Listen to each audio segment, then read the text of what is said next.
안녕하세요. 네, 정식 앞에 슬로건은 바람과 해를 담은 정치입니다. 네, 국회의원 양이원영 인사드립니다. 잘 들리시죠? 네, 오프라인은 잘 들리시는 것 같고 온라인 분들도 잘 들리시나요? 네, 잘 들리신다고 이해하는 것 같습니다. 어, 우리가 지구가 이 정도의 생명을 번성하는 가장 근본적인 에너지 힘은 태양에서 시작이 된 거죠. 태양에서 시작이 된 건데 인류가 이 태양 에너지를 가장 먼저 활용하게 된 거는 저는 이 바이오매스라고 생각을 합니다. 바이오매스죠. 뭐 생각을 하는 게 아니라 그게 진실이죠. 사실 무기물질을 햇빛을 이용해서 광합성 시키면 에너지 준위가 높은 유기물질로 되고 그 유기물질을 사실 태우면 나오는 그 에너지, 그게 결국은 태양에서 온 에너지인 거죠. 그 태양에서 온 에너지를 우리가 직접 쓴 게 제일 첫 번째가 바이오매스가 아니었나. 그 이후에 우리는 그 바이오매스가 땅 속에 저장돼서 여러 가지 열과 압력으로 변형된 석탄과 석유를 써오긴 했지만 그 석탄과 석유가 발생하는 그 이산화탄소를 다시 식물의 에너지로 바꾸는 데는 너무나 많은 시간이 필요하기 때문에 그렇게 축적된 것보다 그냥 태양 에너지를 직접 쓰는 방식으로 그래서 태양광 발전 그리고 태양에 의해서 데워진 공기의 흐름을 이용하는 풍력 결국은 다 태양에서 온 에너지 갖고 쓰는 겁니다. 그거의 1차원적인 바이오매스를 사용하는 것이 인류의 제일 처음 활용 방안이었다면 지금 다시금 탄소 중립 시대에 우리가 이 바이오매스에 관심을 가지게 되는 이유는 여러 가지인 것 같습니다. 첫 번째는 말씀드렸던 것처럼 태양 에너지를 보다 다양하게 쓰는 형태 중에 하나인 것 같고 또 다른 하나는 국산 에너지인 거죠. 네.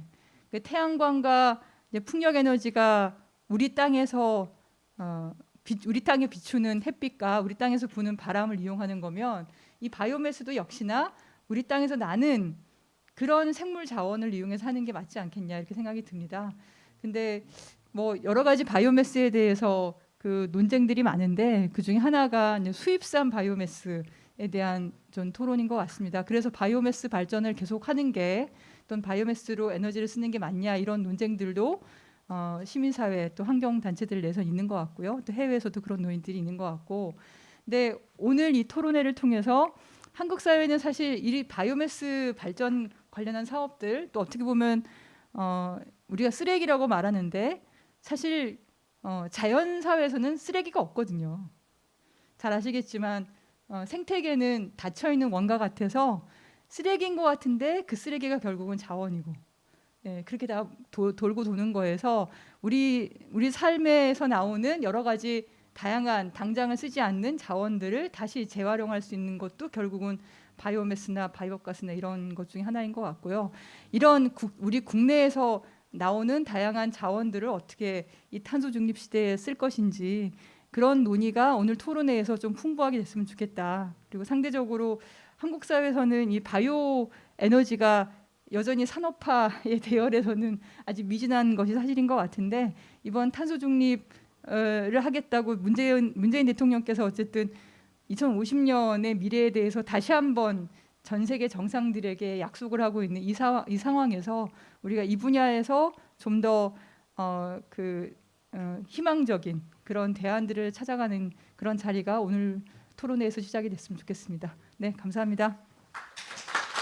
장이신데요. 마르쿠스 보노트 씨가 독일 상트바테 바이오 에너지 마을의 사례를 발표해 주시겠습니다. 상트바테 마을은 환경 도시로 잘 알려진 프라이부르크 외곽에 있는 순수 바이오 에너지 마을입니다. 통역은 남아에너지 이승재 대표님이 수고해 주시겠습니다. 1180메가와트 아워. 네. 400.000 Kilowattstunden aus 5 그리고 kleinen 소수력 발전이 Wasserkraftanlagen. 400메가와트 아워입니다. Die größte Strommenge stammt aus den 6 Windkraftanlagen 제일 mit 많은 18,4 전기 Millionen 발전은 풍력 Kilowattstunden. 발전기가 담당하고 있고요. 18,400메가와트 아워를 발전하고 있습니다. und dann 1,5 Millionen Kilowattstunden aus dem Holzgasblockheizkraftwerk der Bürgerenergie St. Peter. 그리고 가스피케이션 방식의 열병합 발전기가 목재 펠릿으로 운영되고 있는데요. 1,500메가와트 아워의 전기를 생산하고 있습니다. 따라서 전체 전력 수요의 3배 이상 되는 전기를 재생에너지로 충당하고 있는 것입니다. Ja, der Wärmeverbrauch für St. Peter sind etwa 12.000 Megawattstunden. 난방 수요 측면에서는 12,000메가와트 아워의 난방이 필요한데요. Und über das Fernwärmenetz der Bürgerenergie St. Peter werden 9.500 전체 Megawattstunden 열배관을 bereitgestellt. 통한 바이오매스 난방 공급으로 9,500메가와트 아워의 열을 나무에서 얻어내고 있습니다. Bezüglich der Eigentümerstruktur sieht es so aus, dass die Photovoltaikanlagen meistens auf den Dächern der Privatgebäude sind. 태양광 같은 경우에는 각 가정마다 집집마다 올린 포토볼타익에 의지하고 있고요. Bei den Windkraftanlagen konnten sich Bürger als Kommanditisten beteiligen. 풍력 발전기의 경우에는 기업체가 있고 거기에 주민들이 참여하는 방식으로 운영하고 있습니다. Und die Fernwärmeversorgung mit dem Holzgasblockheizkraftwerk gehört den 가스피케이션 방식의 Genossenschaftsmitgliedern 열병합 der 발전 설비는 Bürgerenergie 주민들이 St. 직접 Peter. 에너지 협동조합을 구성해서 직접 운영합니다. Ja, insgesamt werden in St. Peter 18.300 Tonnen CO2 durch diese Installationen 이들 eingespart. 재생에너지를 통해서 저희 상트페터 마을은 18,300톤의 이산화탄소를 절감하고 있는 것으로 계산되었습니다. Im Januar 2010 wurde St. Peter zum Bioenergiedorf 2010년에 ernannt. 저희는 바덴빌텐베르크 주로부터 바이오 에너지 마을로 선정되었습니다. Und zeitgleich hat die Bürgerenergie St. Peter eine Förderung von 200.000 Euro für ihr Fernwärmeprojekt erhalten. 거기서 받은 그 상금은 20만 유로였고요. 이것은 저희 열배관에 사용되었습니다. Ja, aus dieser Bürgerinitiative, die Sie hier sehen, aus diesen Personen ist die Bürgerenergie entstanden. 지금 보는 사람들이 상트페터 마을의 에너지 협동조합을 구성한 사람들입니다. Über diese Bürgerinitiative haben wir für die Wärmeversorgung von St. Peter folgende Ziele definiert. 이분들과 같이 해서 상트피터 마을의 바이오매스 에너지 공급 사업을 시작한 것입니다.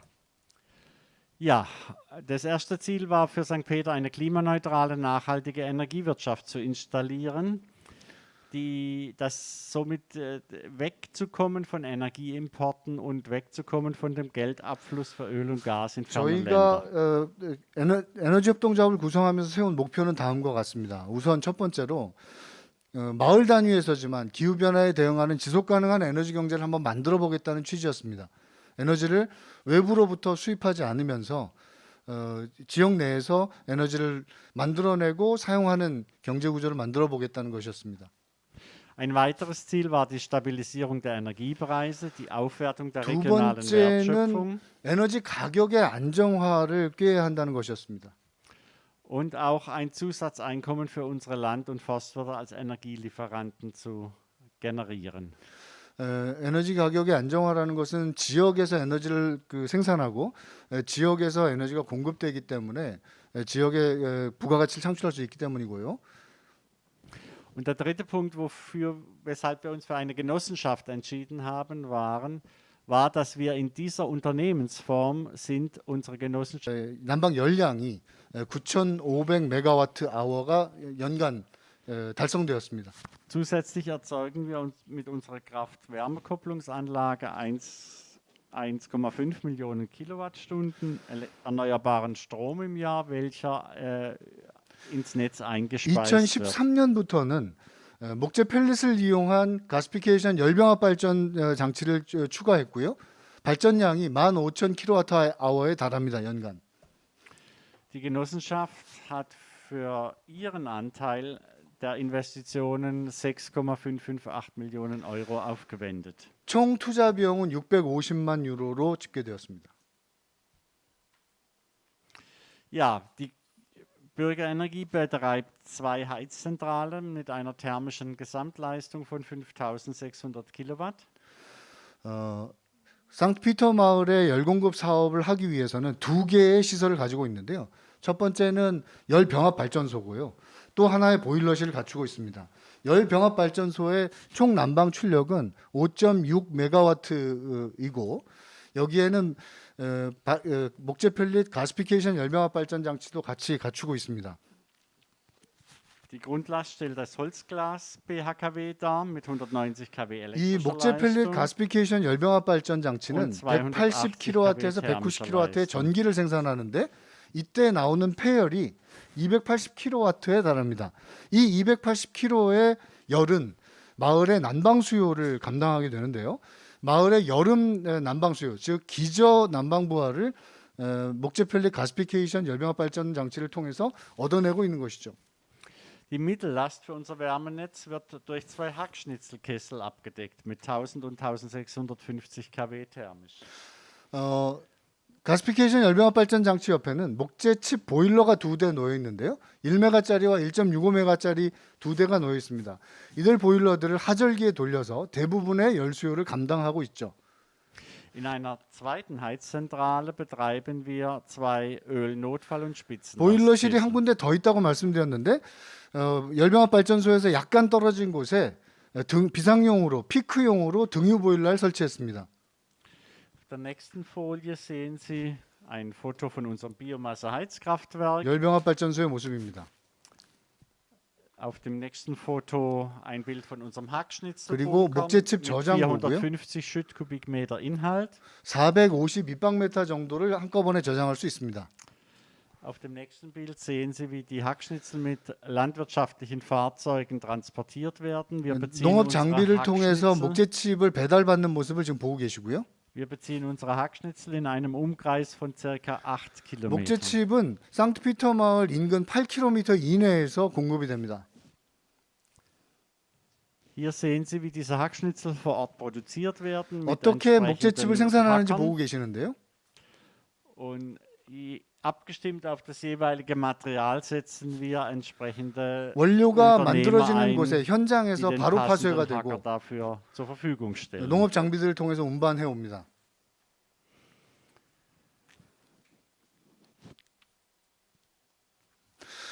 생산하는 그 형상과 굵기, 크기에 따라서 어떤 장비가 배치되는지 다를 수 있죠.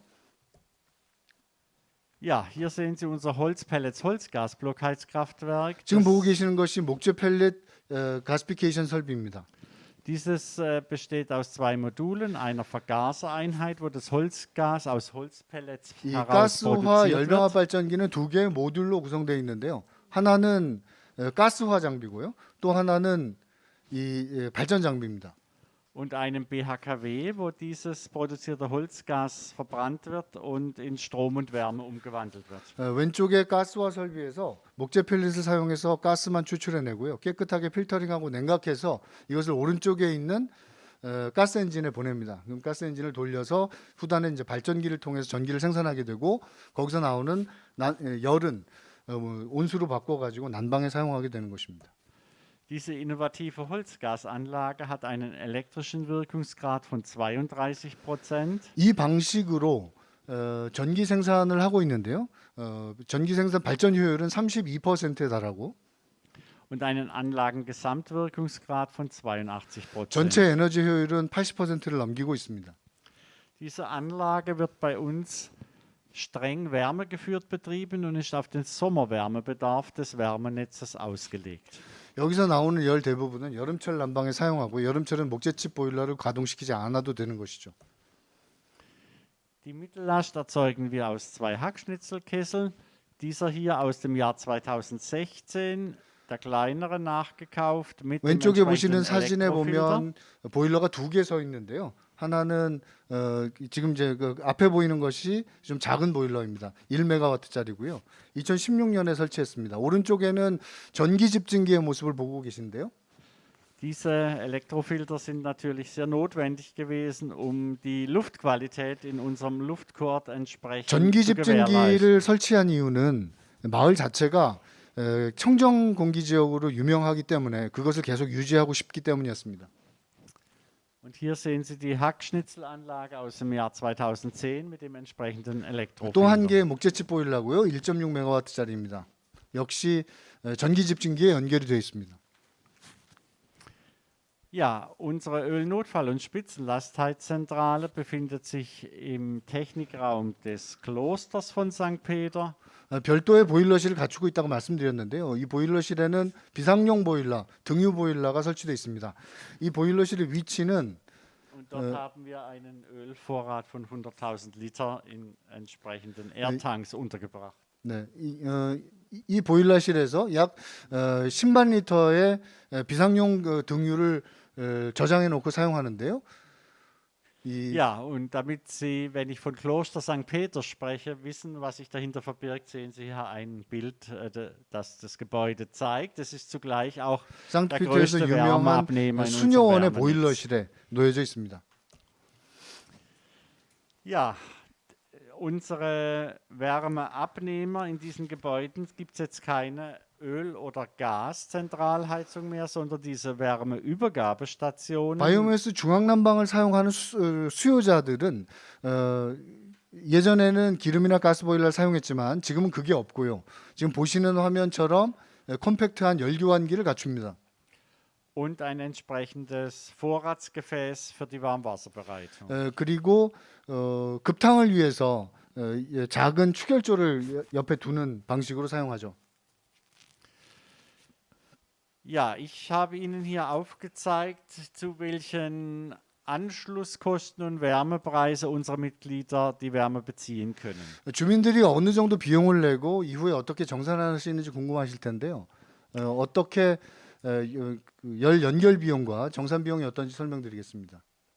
Für ein Ein-, Zwei-Familienhaus musste einmalig ein Mitgliedsbeitrag in Höhe von 1.500 Euro bezahlt 보통 werden. 50kW 이하의 열교환기를 사용하는 집의 경우에 조합비로 1,500유로를 한 번에 내게 돼 있습니다. Dann musste jeder Anschlussnehmer die Hausanschlusskosten für sein Gebäude von Straßenmitte bis zur Übergabestation im Gebäude übernehmen. 그 다음에 연결 비용이 필요하죠. 직관을 본관에서 집에 들어올 때까지의 연결 비용이 크기에 따라서 2,500에서 5,000유로 정도 내야 하는데요. Für diese Hausanschlussleitung mit Übergabestation wurden dann Zuschüsse von der staatlichen KfW-Bankengruppe verrechnet, die wir bekommen haben von der Bundesrepublik Deutschland. 여기에 대해서는 정부 지원금이 있습니다. 정부가 열 배관의 효율에 따라서 80유로 정도씩을 지원하니까요. 메타당. 그래서 1,800유로까지 정부 지원을 받을 수 있도록 돼 있습니다. Diese Zuschüsse betrugen 1.800 Euro für jede Übergabestation und 80 Euro pro Laufmeter Wärmeleitung. Verrechnet bedeutet es Hausanschlusskosten von 2.500 bis 5.000 Euro. 그것을 가지고 정부 지원금이 1,800유로 정도 되기 때문에 그게 이제 연결 비용으로 내야 되는 비용을 어느 정도 충족해 줍니다. In der Gesamtsumme haben wir Zuschüsse bekommen in Höhe von etwa 1,55 Millionen Euro. Das bedeutet eine Förderquote für unser Projekt von etwa 24%. 정부 지원금은 그래서 150만 유로 정도 되는 것인데 이것을 퍼센테이지로 전체 사업비로 나누면 한 24% 정도 되는 것이죠. Die Wärme wird nach beigefügter Preisliste verrechnet und diese Jahreswärmekosten sind etwa 25% günstiger im Durchschnitt, wie wenn unsere Mitglieder weiterhin 저희가 mit Öl und 운영해 본 Gas heizen 결과는 würden. 지난 몇 년 동안 운영해 보니 전체 주민들이 내는 비용은 등유나 가스를 사용했을 때보다 약 25% 정도 절약했다는 결과를 알 수 있었습니다. Ja, wir haben auch unseren Primärenergiefaktor zertifizieren. Ja. 지금 저 도표에서 보시는 건요. 적용 시기 밑에 2013년 1월 이렇게 돼 있는데 31유로를 킬로와트당 곱해서 각 집에 사용하는 열교환기의 킬로와트당 곱하기 31유로 해서 연간 기본 요금으로 내고요. 그다음에 이제 오른쪽에 보시면 킬로와트 아워당 쓰는 만큼의 난방을 쓰는 만큼 곱하기 한 6센트 정도 해가지고 이 두 개를 더해서 연간 정산하고 연간 정산한 비용을 그 다음 해에 월로 나눠 가지고 매월 얼마씩 이렇게 내는 방식으로 정산을 하고 있었습니다. Ja, wir haben uns auch den Primärenergiefaktor zertifizieren lassen. Wir haben einen Primärenergiefaktor von 0 und das ist natürlich ein sehr wichtiger Wert für Hausbesitzer und Mieter, weil damit gewisse gesetzliche Vorgaben eingehalten werden und damit auch 오른쪽에 보시는 것이 증명서인데요. 상트피터 마을의 그 각 가정들은 우리나라의 제로 에너지 주택처럼 1차 에너지 사용을 하지 않는다는 증명서를 다 발부받았습니다. 목질개 에너지를 사용해서 재생에너지를 이용해서 난방을 하고 있기 때문이죠. 이 인증서가 주택 소유자들에게 매우 중요한데요. 주택을 거래할 때도 에너지 수요, 에너지를 적게 사용하는 저에너지 주택이라는 증명과 또 세입자들에게도 이 인증서를 반드시 보여주도록 돼 있죠. und damit auch Hausbesitzer Förderkredite mit Zinsverbilligung und Tilgungsnachlässe für die Sanierung ihres Gebäudes erhalten 또 können. 그 건물 자체가 1차 에너지를 사용하지 않기 때문에 정부의 각종 지원금도 받을 수 있는 것이고요. Ja, nun ein paar Worte zur Umweltbilanz unseres Projektes. Durch diese Wärmeversorgung werden 1,1 Millionen Liter Heizöl durch Biomasse 환경적인 ersetzt. 측면에서 지금 상트피터 마을은 이 설비를 통해서 연간 100만 리터의 등유를 절감하고 있습니다. Der Energieanteil aus Hackschnitzel und Pellets beträgt im Jahr über 97%. 목재 칩과 목재 펠릿이 전체 에너지의 97%를 커버하고 있는 것이고요. Der Hackschnitzelverbrauch beträgt pro Jahr etwa 9.500 Kubikmeter. 여기 사용하는 목재 칩은 총 9,500 입방메타입니다.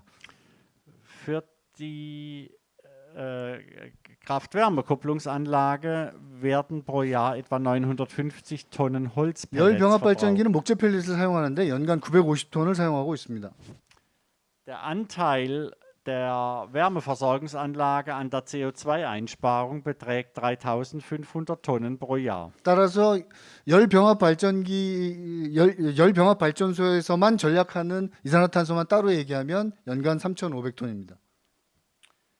Ja, Sie sehen hier Bilder vom Fernwärmeleitungsbau. Wir haben Stahl-Fernwärme-Doppelrohre verbaut mit doppelt 2010년에 verstärkter 배관한 열배관을 대문. 지금 보고 계시는데요. 강관을 사용했습니다. 그리고 이중 단열이 돼 있죠. Bei diesem Material haben wir die geringsten Wärmeverluste, die betragen im Fall von St. Peter etwa 12 bis 14% pro Jahr. 이렇게 해서 열배관을 통한 손실을 최소화시켰는데요. 12에서 14% 손실 정도에 그치고 있습니다. Hier noch weitere Bilder vom Fernwärmeleitungsbau. 열배관을 실제 하던 모습을 보고 계시고요. Die Lebensdauer von so einem Fernwärmenetz wird geschätzt auf mindestens 70 bis 100 Jahre. 강관을 사용하기 때문에 한번 매설해 놓은 그 열배관은 70년에서 100년 정도 사용할 수 있을 것으로 봅니다.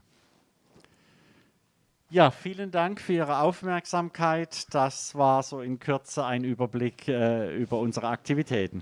저희가 하는 일에 대해서 간단하게 소개해 드렸습니다. 들어주신 여러분 대단히 감사합니다. 연구소 신유근 소장님 그 토론 말씀 듣고 네 번째로 우리 이도훈 대표님 토론 말씀 듣는 것으로 그렇게 준비를 하겠습니다. 예, 부탁드리겠습니다. 네, 녹색탄소연구소 신유근 소장입니다. 저희들은 그 민간 재생에너지 민간 정책 연구소입니다. 그 말씀 잘 들었고요. 특히 기후솔루션 말씀하신 내용 인상 깊게 들었습니다.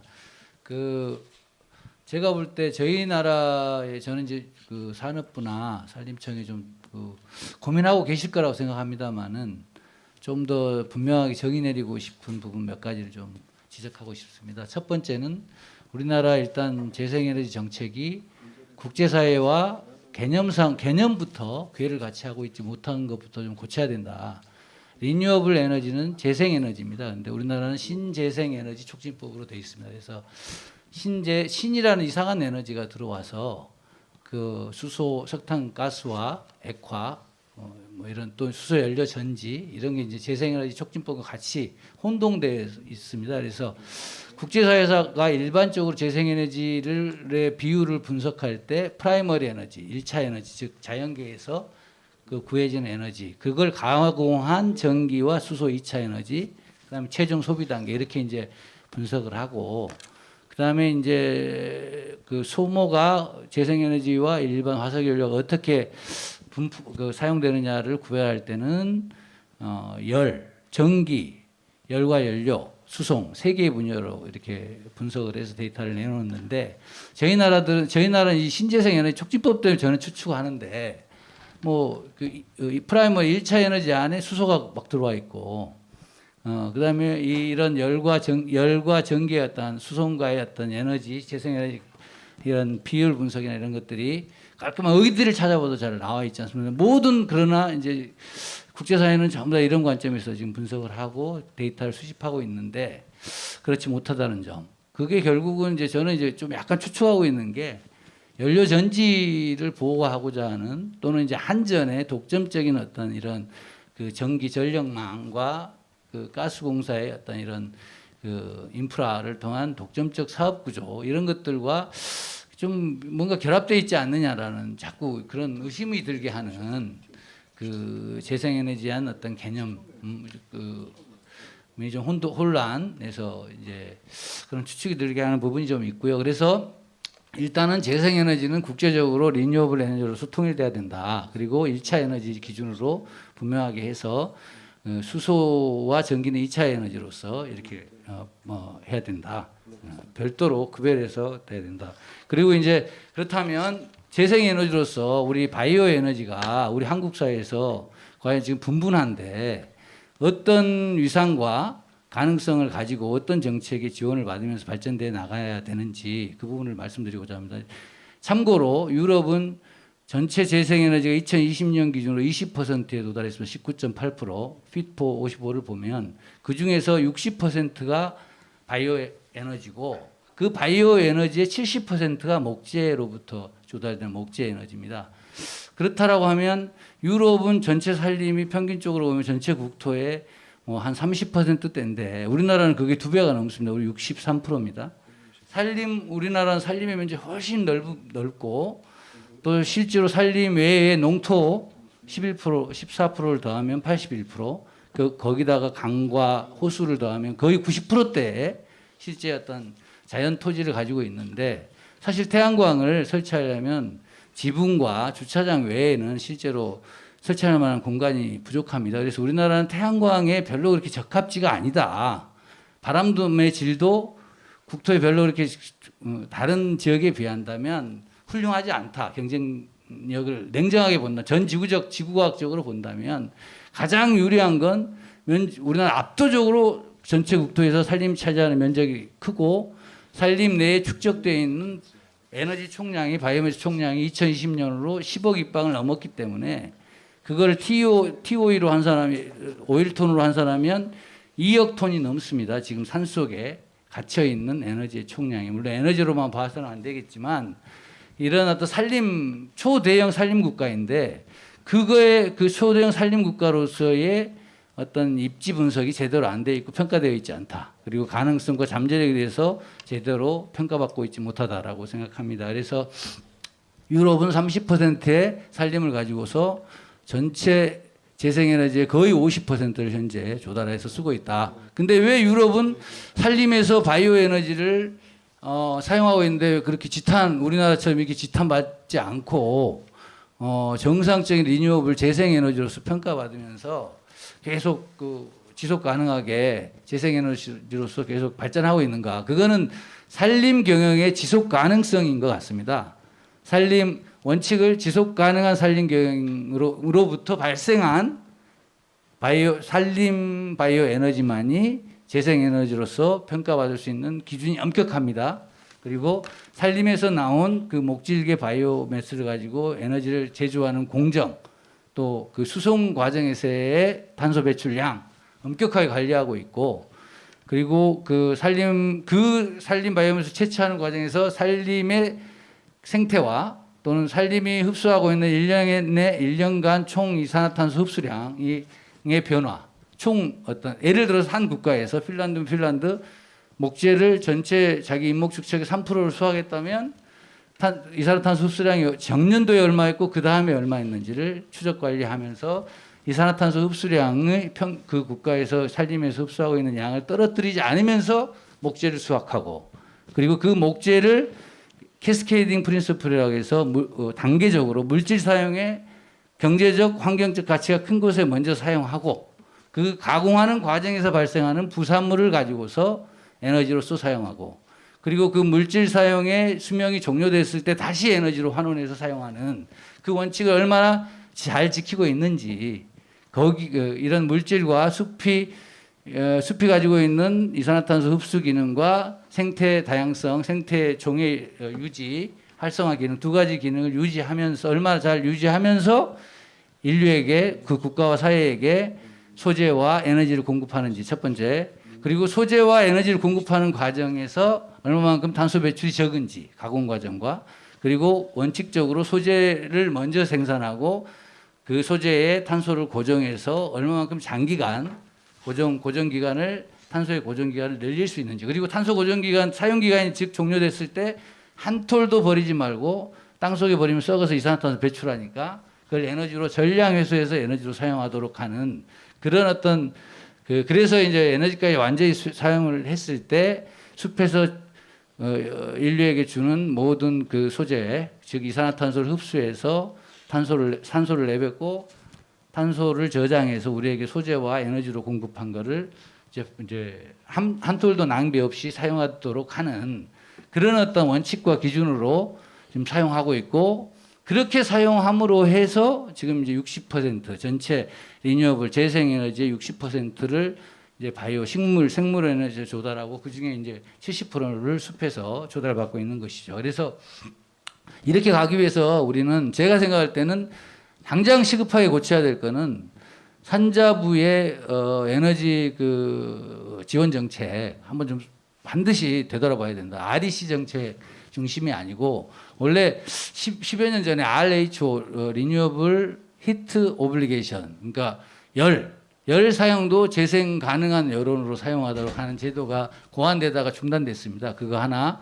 또 하나는 산림탄소 흡수원법 박근혜 정부 때 만들었는데 지금 전혀 작동하지 않고 있고 실행되지 않고 있는 것. 그러면 산림탄소 흡수원법을 그러니까 실제로 실행함으로써 산림이 산림탄소 흡수원으로서 활발하게 움직일 수 있도록 하고, 산림에서 공급되고 있는 소재와 연료를 가지고서 그 1차적으로는 열을 집중적으로 사용하고, 연료는 열에 먼저 사용해 에너지 효율을 80% 이상 높일 수 있으니까 여론 거기서 발생지에서 여론으로 우선적으로 사용하고, 그리고 전기도 생산할 수 있도록 하는 RHO 제도. 그다음에 REC에서는 저는 이렇게 생각합니다. 이 바이오매스는 아까도 얘기했지만 에너지 밀도가 낮기 때문에 운반거리를 최소화해야 됩니다. 그리고 이거를 생산하기 위해서는 생태에 들어가야 됩니다. 그래서 마을 주민들이 여기처럼 협동조합을 만들거나 해서 마을 주민들이 그곳에 100년, 200년 후손까지 같이 사는 사람들이 숲에 들어가서 숲을 가꾸고 숲을 업그레이드하는 과정에서 발생하는, 지금 우리나라 숲은 너무 빽빽합니다. 사실은 50% 이상 이렇게 감벌을 해야 되는 숲이 대부분인데, 감벌을 하면 감벌 부산물이 나오기 때문에 그 마을 분들이 들어가면 이 숲에 좋은 나무를 남기고 나쁜 나무, 경쟁에서 치지만 우량한 나무를 같이 막 못 살게 구는 그런 나무들을 이제 베어내서 그것을 가지고 마을에서 경제 활동과 에너지로 활용하도록, 이렇게 한다면 숲도 업그레이드 되면서 에너지와 소재도 얻을 수 있는 그런 어떤 이제 체계가 구축이 되고, 그게 되기 위해서는 제 생각에는 REC보다는 분산 전원, 만약에 마을에서 아까 저기 독일의 사례처럼 거기서 시간당 뭐 200kg, 150kg 생산하는 열병합 소규모 목재 열병합 발전이 들어온다면 그거를 예를 들어서 킬로와트당 350원에 약 5년 고정해주고, 그 다음에 6년 차에서 한 5년은 250원에 고정해주고, 그리고 10년이 지나면 이제 투자비가 해소됐을 때는 자차의 전기 수요로 사용할 수 있도록 이렇게 한다면 저는 굳이나 높은 비용을 들여서 250kW 1메가와트를 위해서 뭐 이렇게 22,900볼트로 승합해 가지고 저기 먼 곳 그리드에다가 올리기 위해서 엄청난 투자를 할 필요도 없고 그 인근의 공장에다가 220볼트로 이렇게 변압해서 올리면 되기 때문에 근본적으로 분산된 에너지원인 바이오매스는 분산적으로 각 마을에서 각 동네에서 또는 소규모 도시에서 거기에서 이렇게 사용하고 거기에서 자체 전기와 여론으로서 활용할 수 있도록 하는 그런 어떤 제도와 그게 좀 고려되고 디자인되고 설계돼서 정착이 된다면 저는 이제 이런 그 산림을 활용한 목재의 수급과 에너지의 자립, 그다음에 이제 재생에너지의 급격한 그 점유율 향상이 실제로 이제 숲의 생태 기능이 향상되고 숲의 건강과 활력도 증진되면서 충분히 두 가지 과제가 동시에 추진될 수 있다. 그런 가능성을 좀 염두에 두고 좀 국가가 설계를 좀 법제 설계와 인센티브 설계를 좀 현실에 맞게 잘했으면 좋겠다 이렇게 생각합니다. 네, 이상입니다. 반갑습니다. 예, 이제 마지막으로 우리 산업통상자원부의 그 이지식 과장님 말씀을 듣도록 하겠습니다. 여러 가지 주문이 많았는데. 예, 저는 산업부의 이재식입니다. 뭐 오늘 너무 많은 제안과 말씀을 주셔가지고 제가 뭐 일일이 다 코멘트를 못 드릴 수도 있을 것 같은데요. 일단 간단하게 기본 정책 방향을 설명드리는 수준으로 이렇게 말씀을 드리겠습니다. 먼저 아까 신유근 소장님께서 이제 신재생 에너지 관련해 가지고 정부가 너무 그 리뉴어블이 아니고 이제 신재생에 집중한다는 말씀 지적이 있으셨고 충분히 공감을 하고 그래서 저희가 최근에 이제 조직 개편을 통해서 재생국을 별도로 개편을 했고 그다음에 신에너지를 별도로 떼고 재생에너지 법으로 개정하는 법률안도 현재 지금 국회에 발의돼서 이제 그 개정 절차에 있습니다. 그래서 그렇게 되면 좀 더 저희가 재생에너지에 좀 집중할 수 있는 그런 환경이 될 것으로 생각이 됩니다.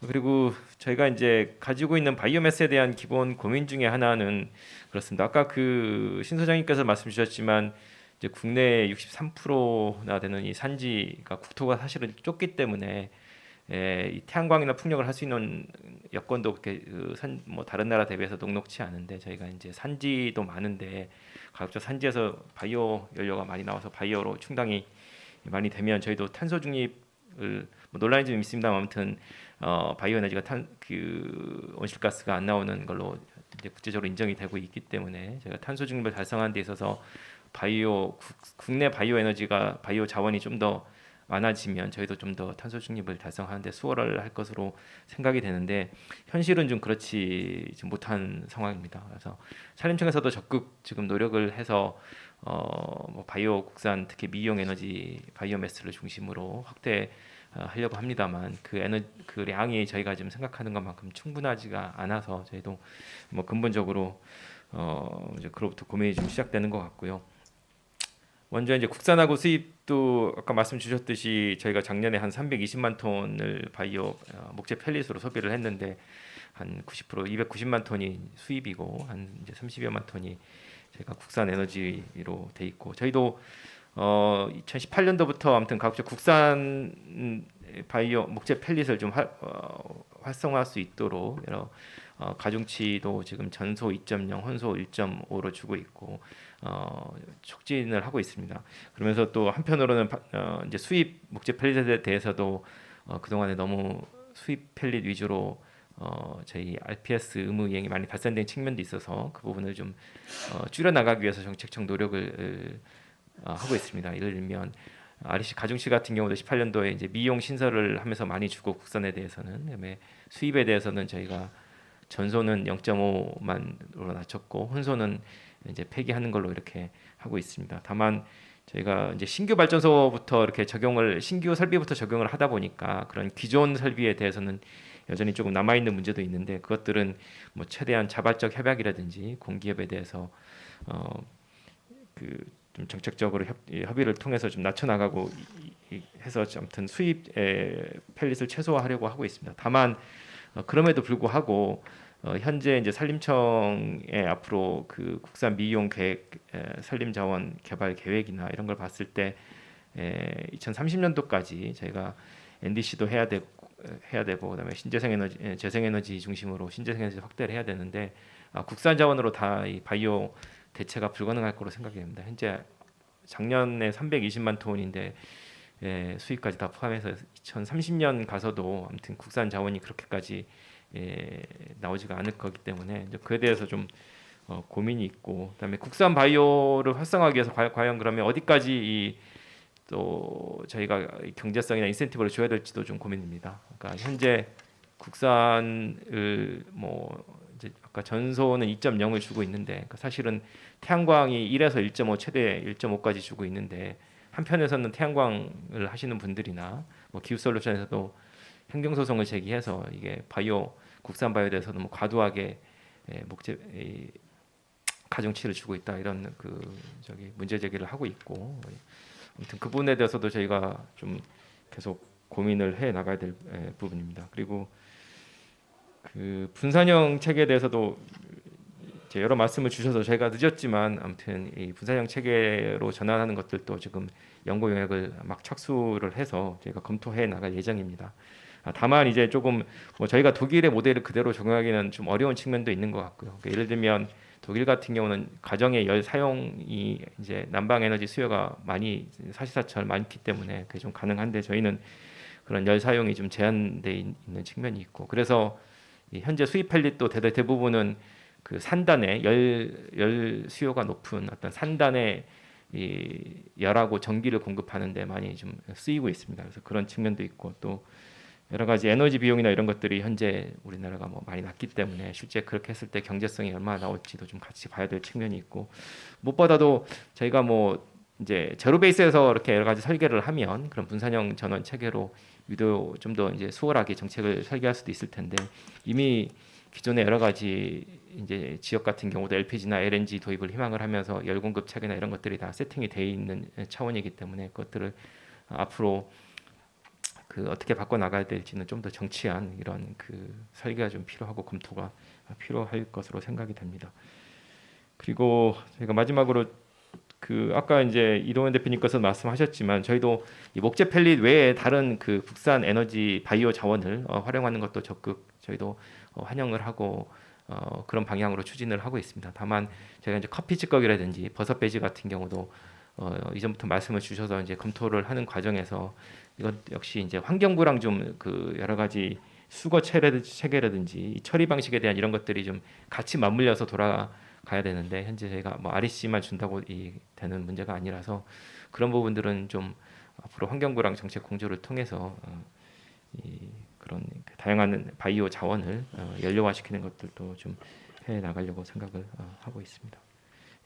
아무튼 좀 바이오 관련해서는 좀 여러 시각도 다양하고 많이들 이견도 좀 있고 갈등도 좀 많은 상황에서 저희도 상당히 좀 신중합니다만 저희도 아무튼 정책 여건 내에서 분산형 바이오 매스 방향이라든지 아니면 바이오 에너지의 사용에 대한 어떤 지속 가능성 인정 기준이라든지 이런 것들을 유럽의 수준으로 좀 강화하는 것들도 검토를 서서히 해 나가면서 그런 쪽으로 정책을 추진해 나가도록 하겠습니다.